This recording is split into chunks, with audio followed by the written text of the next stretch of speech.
देंगे दरवाजा नहीं खुलेगा। चच्चा मियाँ दरवाजा नहीं खुलेगा। आदम की आवाज आएगी, मैं नबी नहीं हो, मैं सफी अल्लाह नहीं हो, मैं तेरा खलीफा नहीं हो, मैं तेरा चुना हुआ नहीं हो, फिर ये दरवाजा क्यों नहीं खुलता? आवाज कुदरत आएगी, जब तक ये आली न कहोगे।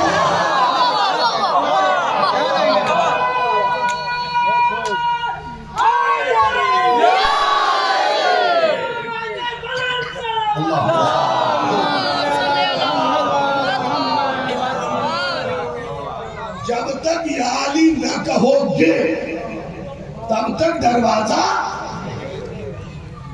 हाँ मेरे माबूद, ये वही नाम है जिससे मेरी तौबा कबूल हुई।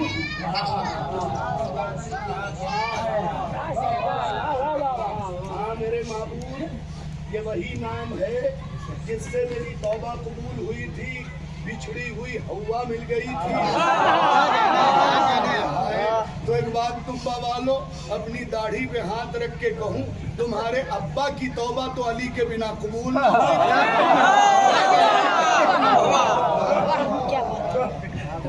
अहले बैत को वसीला बनाना जरूरी है, वरना अल्लाह सुनता नहीं है। चिल्ला बयान कर रही, मसला पूछ रही हूँ, अपने दिल का दर्द बयान कर रही हूँ। मेरा बच्चा मेरी बात नहीं मानता। मौला फिर मुस्कुराए, आपने एवा ठीक की, उठने लगे, मौला मेरे मसले का हल कर दे, मेरा बच्चा मेरी बात नहीं मानता। मैं चेहरा आपका देख रहा हूँ, मैंने जो पूछा था हिम्मत है वो इस वजह से पूछा था। मौला मेरा बच्चा मेरी बात नहीं मानता। इमाम खड़े हुए, ये बात सही की, सही करने के बाद मुस्कुरा के कहा, तू शौहर की बात मान ले, बच्चा तेरी बात मान।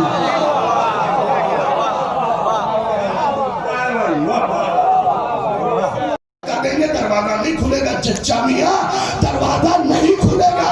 आदम की आवाज आएगी, मैं नबी नहीं हो, मैं सफी अल्लाह नहीं हो, मैं तेरा खलीफा नहीं हो, मैं तेरा चुना हुआ नहीं हो, फिर ये दरवाजा क्यों नहीं खुलता? आवाज कुदरत आएगी, जब तक ये आली न कहोगे।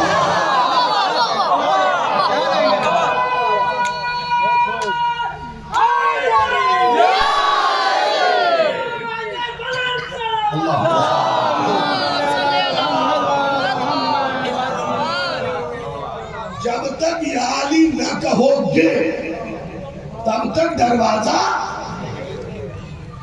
हाँ मेरे माबूद, ये वही नाम है जिससे मेरी तौबा कबूल हुई।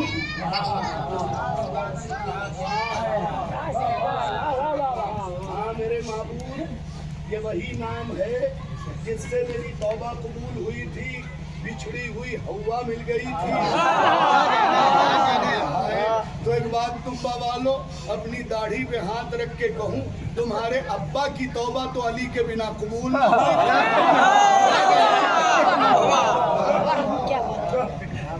अहले बैत को वसीला बनाना जरूरी है, वरना अल्लाह सुनता नहीं है। चिल्ला मान ले, बच्चा तेरी बात मान लेगा। कहने लगी, मौला इससे शौहर का क्या ताल्लुक? मुस्कुरा देगा, बच्चा वही करता है जो देखता है। आपको तब्दील, अपने आप को तब्दील कीजिए। अगर किसी को उसके घर से ब्याह के लाए हैं तो इज्जत कीजिए उसकी। अगर वो इज्जत के काबिल है तो याद रखिए, रील वाली आई हुई लड़की रियल लाइफ में नहीं टिकती है। चचा खुदा की कसम, ये जवान सारी बात समझे लेकिन बोले नहीं, क्योंकि हम भी जानते हैं, ये समझ गए कि मैंने कहाँ इशारा किया। देखो, रील वाली रियल लाइफ में रुकेगी नहीं, क्योंकि रील 30 सेकंड की, 1 मिनट की, 3 मिनट की। अगर वो 3 साल रुक जाए तो हर साल 2 बार एनिवर्सरी मनाओ।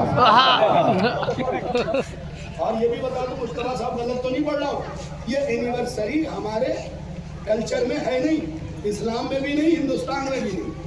ये एनिवर्सरी जो हर साल, अब अगली बार तुम्बा के नौजवानी कहेंगे ना, इसे ना होगा। एनिवर्सरी ये मगरबी कल्चर की चीज है, और उनके यहाँ चूंकि शादियां सरकार रुकती ही नहीं थी, तो जिसकी शादी को 1 साल हो जाता वो ईंट जितना खुश होता था। ओह, शादियां 1 साल 2 साल 3 साल की नहीं है। तुम खदीजा के नौकर हो। आज तवज्जो किया होता, यहाँ शादियां मजाक नहीं होती। हाँ, जाके उसूल काफी पढ़ो। मौला ने एक शादी की और शादी करने के बाद उसके पास बैठे, सुनना जवान नौजवानों, तुम्हें पैगाम दे रहा हूँ, उसूल काफी में हदीस ना मिले मुझे पकड़ लेना। मौला ने उसके पास गुफ्तगू शुरू की और गुफ्तगू में अपने बाजत अली के फदाइल पढ़े। उसने कहा सुनिए कुछ और सुनाइए। मौला ने फिर अली के फदाइल, एक जवान सुने, फिर अली के फदाइल पढ़े। उसने कहा कोई और बात कीजिए। मौला ने फिर अली के फदाइल सुनाए। उसने कहा कोई और बात कीजिए।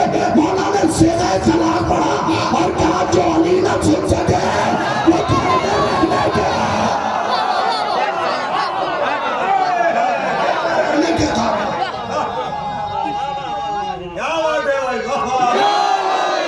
शादियां नस्ल की हिफाजत के लिए कीजिए, लज्जत नफ्स के लिए,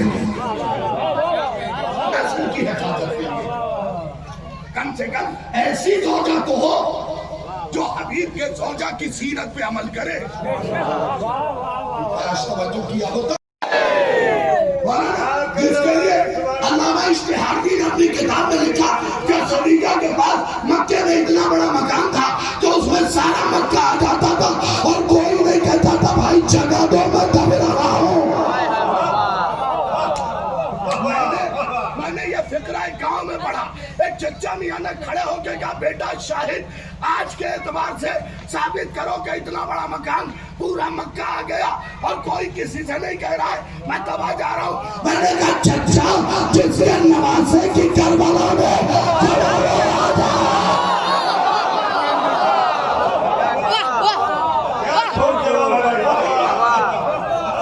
मैं तबाह जा रहा हूँ, मुझे सांस लेने की तवज्जो फरमा ले तो ये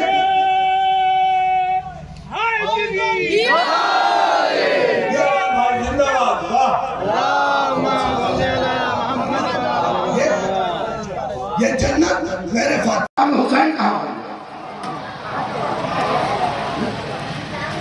क्योंकि मेरे बच्चों जिस दौर में मैं मजलिस पढ़ रहा हूँ उस दौर में मिजाज इतना गिर, जिसके लिए अल्लामा इश्तिहादी ने अपनी किताब में लिखा कि खदीजा के पास मक्के में इतना बड़ा मकान था कि उसमें सारा मक्का आ जाता था और कोई नहीं कहता था भाई जगह दो मैं दब रहा हूँ। मैंने ये फिक्रा गांव में पढ़ा। एक चचा मियां ने खड़े होकर कहा बेटा शाहिद, आज के एतबार से साबित करो कि इतना बड़ा मकान पूरा मक्का आ गया और कोई किसी से नहीं कह रहा है मैं तबाह जा रहा हूँ। मैंने कहा चचा जिसके नवासे की करबला में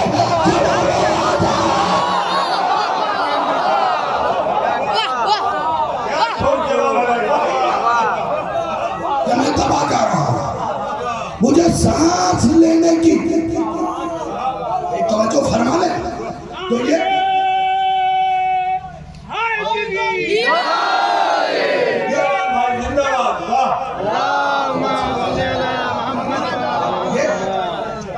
जन्नत मेरे बयान कर रही, मसला पूछ रही हूँ, अपने दिल का दर्द बयान कर रही हूँ। मेरा बच्चा मेरी बात नहीं मानता।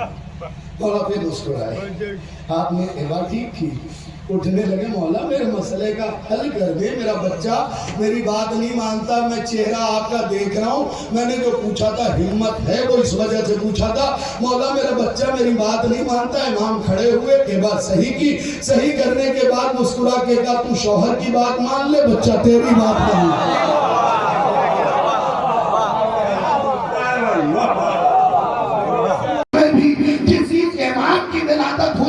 जिस तारीख में भी किसी इमाम की विलादत हुई है उस विलादत की तारीख में उस रात पूरी कायनात में कोई हरामजादा पैदा नहीं हुआ।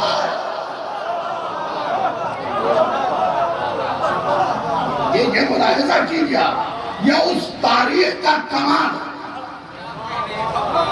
हवाले के साथ पेश किया है।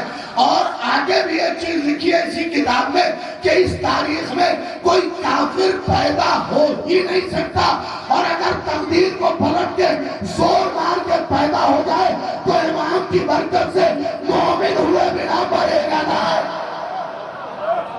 मोमिन हुए बिना मरेगा नहीं। ये तारीख की खासियत है। मेरे बच्चों जरा सा मुतवज्जो होना और मजलिसों में बेटा हाथ बांध के नहीं बैठना। हम अपनी वाजिब में नहीं बैठते, न खड़े होते हैं। ये तो नमाज़े इश्क है, इसमें हाथ खुला रखो, हर लम्हा अहले बैत से मांगो, दुनिया वालों की हाजत नहीं रहेगी।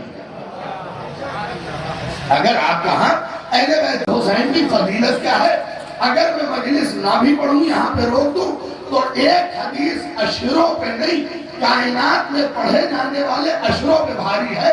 इमाम से पूछा गया मौला सूरतुल हुसैन की फजीलत क्या है, आपने फरमाया जो अपने वाजिब और मुस्तहब नमाजों में सूरह हुसैन की तिलावत करेगा शाबान में, ये फजीलत पढ़ रहा हूँ जिसकी एक शाबान को ज़ैनब आई है,